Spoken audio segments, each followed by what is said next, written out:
merekayasa sesuatu demi menaikkan rating, demi meningkatkan jumlah penonton. Misalkan apa? Rumahnya pura-pura dibakar. Open Mic ANB. Ustadz, ini kemarin itu sempat ada data Ustadz, menunjukkan hasil riset gitu ya, survei mungkin ke generasi Z atau milenial barangkali. Dan di situ hasilnya menunjukkan kalau profesi paling diminati untuk orang Indonesia adalah YouTuber Ustadz. Mungkin negara lain ada yang jadi penyanyi, ada jadi guru, untuk Malaysia itu jadi pengajar gitu ya.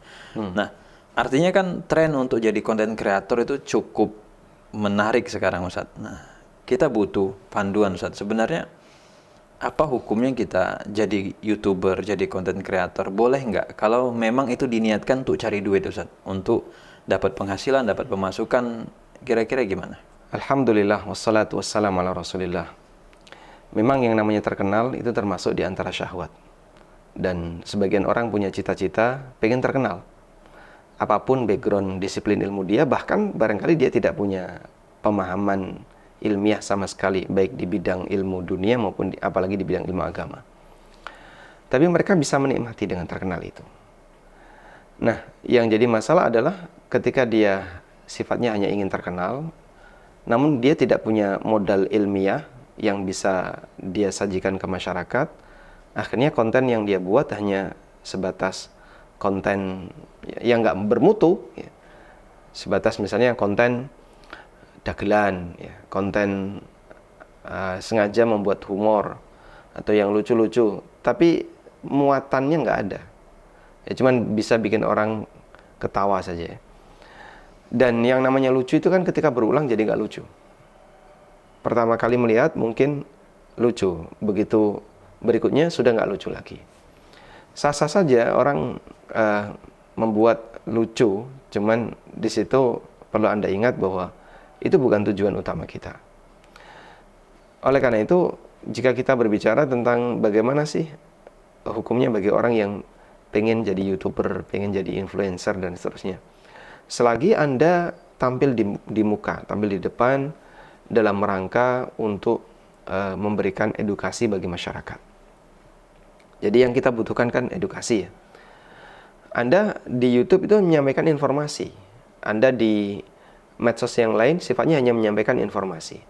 Nah, saat Anda menyampaikan informasi, tanamkan bahwa ini bermanfaat nggak bagi orang lain. Kalau bermanfaat, lanjutkan. Kalau tidak bermanfaat, buat apa? Cuman menu-menuin isi YouTube, tapi ternyata tidak memberikan hal yang signifikan bagi masyarakat. Selanjutnya, ketika mereka melakukan tindakan seperti itu, lalu biar mereka bisa terkenal. Jika tujuannya hanya sebatas untuk terkenal terus dapat duit, ini sungguh tujuan yang sangat rendah. Kita bisa katakan ini tujuan yang rendah. Nabi SAW pernah menyarankan dalam hadis riwayat Muslim, Innallaha yuhibbul abda at-taqiyya al-ghaniyya al-khafiyya. Sesungguhnya Allah mencintai hamba yang bertakwa, al-ghani, yang dia mencukupi dirinya sendiri sehingga tidak menggantungkan kepada orang lain, al-khafiyya, dan hamba yang khafi. Khafi maknanya adalah hamba yang suka merahasiakan. Merahasiakan apa? Merahasiakan aktivitas dia, merahasiakan ibadahnya, merahasiakan dirinya, bukan model orang yang selalu pengen di depan, pengen dilihat orang, dan seterusnya. Resiko ketika orang itu terkenal adalah privasinya jadi diganggu. Misalnya orang jadi kepo. Dia ini dari mana sih? Kemudian dia asalnya seperti apa? Dulu waktu kecil bagaimana? Kadang sampai foto-foto dulu anak-anak, tiba-tiba ada yang upload, terus jadi viral. Akhirnya privasi dia akan terganggu. Nah, dalam posisi ini orang tidak akan merasa nyaman kalau dia terkenal tapi sampai mengorbankan privasi. Dan ketika privasinya itu terganggu, mungkin beberapa aktivitas yang lain akan membuat dia terganggu. Termasuk juga ketika muncul perasaan ujub ya, dalam dirinya. Begitu dia terkenal, lalu terbit perasaan ujub dalam dirinya, pada titik itu akan membuat dia jadi nggak nyaman ketika beramal. Maka dalam hal ini perlu dihati-hati ya. Apa sih manfaatnya hanya sebatas untuk biar terkenal? Yang ternyata terkenal itu justru bertentangan dengan semangat yang diajarkan oleh Islam. Sebab yang lebih penting adalah kita jadi makhluk yang dikenal oleh penduduk langit, para malaikat, meskipun bisa jadi tidak terkenal bagi penduduk bumi. Baik, Ustaz. Kalau kita bicara dunia konten saja, ini rambunya seperti apa, Ustaz? Karena kalau yang disebut konten kan macam-macam. Ada yang mungkin dia sifatnya fake gitu ya, palsu, direkayasa. Ada yang memang real gitu. Nah, apakah semua konten yang sifatnya rekayasa itu dilarang secara syariat? Atau ada yang boleh? Karena sebagian itu sampai di level gitu ya, merekayasa sesuatu demi menaikkan rating, demi meningkatkan jumlah penonton. Misalkan apa? Rumahnya pura-pura dibakar. Supaya apa? Mendapatkan simpati dari publik. Karena kan yang dicari attention tadi, Ustaz. Aslinya apa? Ini bukan kebakaran beneran, cuman memang dibakar. Supaya nanti orang simpati, views-nya tinggi, akhirnya kemudian dapatlah endorse, dapatlah yang lain gitu ya. Atau mungkin tadi selain dibakar, mungkin dia pura-pura membayar orang untuk apa? Biar dia dipukul. Ini saya tadi pas jalan tiba-tiba diantemi orang. Ya aslinya itu temannya sendiri di belakang layar dibayar. Dan ini batasannya gimana, Ustaz, untuk ketika orang itu mau buat konten? Mana ya akun-akun rekayasa atau yang itu boleh sebenarnya dalam batas syariat, mana yang tidak boleh? Ya jelas dusta itu bukan cuma pelanggaran agama, tapi pelanggaran sosial. Dan jangankan menggunakan standar agama. Seperti yang tadi diceritakan, ada orang yang membuat rekayasa dan seterusnya. Coba orang yang nggak paham agama suruh menilai. Atau non-muslim lah suruh menilai. Dia akan mengatakan, nggak benar kayak gini. Dia akan mengingkarinya.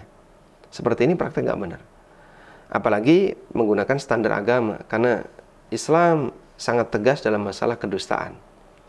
Nabi SAW mengatakan, Iyyakum wal kadhiba, fa innal kadhiba yahdi ilal fujur, wa innal fujura yahdi ilal nar. Jauhilah yang namanya dusta. Sesungguhnya dusta itu mengantarkan orang kepada tindakan maksiat, tindakan durhaka, pelanggaran sosial. Wa innal fujura yahdi ilal nar, dan tindakan pelanggaran sosial semacam ini, kemaksiatan ini akan mengantarkan orang kepada neraka. Waliyadzubillah. Jadinya orang ketika membuat rekayasa bisa tujuannya guyon, bisa tujuannya serius ya. Kalau tujuannya serius ini lebih parah daripada yang pertama. Ketika dia membuat seperti itu, orang merasa bahwasanya ini kebakaran atau ini kecurian. Kemudian dia ngasih simpati. Simpati hasil kebohongan. Dia mendapatkan simpati hasil kebohongan dia. Karena dia mendapatkan simpati dari hasil kebohongan, andai kan ada yang nyumbang, wajib dikembalikan. Tidak boleh kemudian dia miliki pribadi, dia buka donasi misalnya, atau ada orang yang berdonasi, wajib dia kembalikan. Sebab ini murni kesalahan dia, rekayasa, dan itu tidak boleh sampai pada titik merugikan materi orang lain. Kalau sampai pada titik merugikan materi orang lain, ya ini pelanggaran ekonomi yang kayak ini, sehingga wajib untuk dia kembalikan. Ini Ustaz, ada belakangan gitu ya, kalau kita lihat kan orang akhirnya karena tadi tujuannya trending, nggak peduli dengan hal haram, Ustaz. Akhirnya dibuatlah konten-konten maksiat ya, konten-konten yang mungkin menampilkan aurat. Kalau orang ini meninggal, Ustaz, itu dosanya masih jalan nggak? Atau karena mungkin kejahilan dia, atau mungkin karena ketidaktahuan dia, setelah dia wafat kan kontennya masih jalan, Ustaz. Diupload di media, diupload yang lain. Itu gimana, Ustaz? Apakah bisa diputus, Ustaz? Atau itu gimana cara? Kan kasihan, Ustaz, kalau sudah meninggal ternyata konten yang jelek masih mengalirkan keburukan, atau mungkin konten yang bagus bisa datangkan pahala. Itu gimana? Mungkin ini sebagai nasihat, Ustaz, supaya orang ketika terjun di dunia konten itu agak sedikit ngerem gitu ya. Jadi bisa berpikir itu efeknya setelah mati gimana, Ustaz? Kalau kita berbicara tentang konsekuensi pasca kematian, bahwa orang yang berbuat maksiat, namun maksiat itu bisa bertahan pasca kematian dia, maka kewajiban dia adalah bertobat, memperbaiki diri, dan menjelaskan. Allah Subhanahu wa ta'ala berfirman di surat Al-Baqarah, illal ladzina tabu wa aslahu wa bayyanu. Kecuali orang yang bertobat, dia memperbaiki diri, dan dia menjelaskan.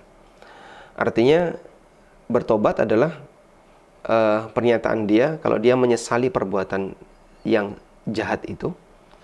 Kemudian yang kedua, dia memperbaiki diri, artinya dia berubah jadi yang sebelumnya berbuat maksiat, dia berubah jadi orang baik. Kemudian yang ketiga adalah wabayanu, dia menjelaskan. Dia menjelaskan artinya dia sampaikan kepada publik akan kesalahan yang pernah dia lakukan. Dan seperti itu yang dilakukan oleh sebagian tokoh yang ketika mereka berpindah dari satu posisi ke posisi yang lain. Misalnya ada tokoh yang dulu Mu'tazilah, kemudian pindah meninggalkan Mu'tazilah jadi Ahlussunnah. Maka dia sampai menulis buku menjelaskan tentang penyimpangan akidah Mu'tazilah sebagai konsekuensi tobat dia. Oleh karena itu dalam hal ini, kalau ada orang yang bikin konten maksiat atau mengandung unsur maksiat, misalnya terbuka aurat atau dia melakukan tindakan maksiat kemudian dipamerkan, sampai kemudian dia bertobat. Apa yang harus dilakukan? Saat dia bertobat, dia punya kewajiban memperbaiki diri. Tinggalkan komunitas selama kamu, tinggalkan kebiasaan buruk kamu yang dulu. Sekarang berubahlah kau jadi orang baik. Yang ketiga, wabayanu, dia harus menjelaskan. Mungkin dia bikin video bantahan terhadap dirinya sendiri. Andaikan video yang terupload tadi bisa dia bersihkan dengan cara dia tarik semuanya sehingga sudah tidak ada lagi di YouTube, Facebook, atau Instagram misalnya. Ketika sudah tidak ada lagi di medsos, dia bisa jamin video saya sudah nggak ada. Insya Allah itu lebih aman. Karena orang sudah tidak nonton lagi aurat itu.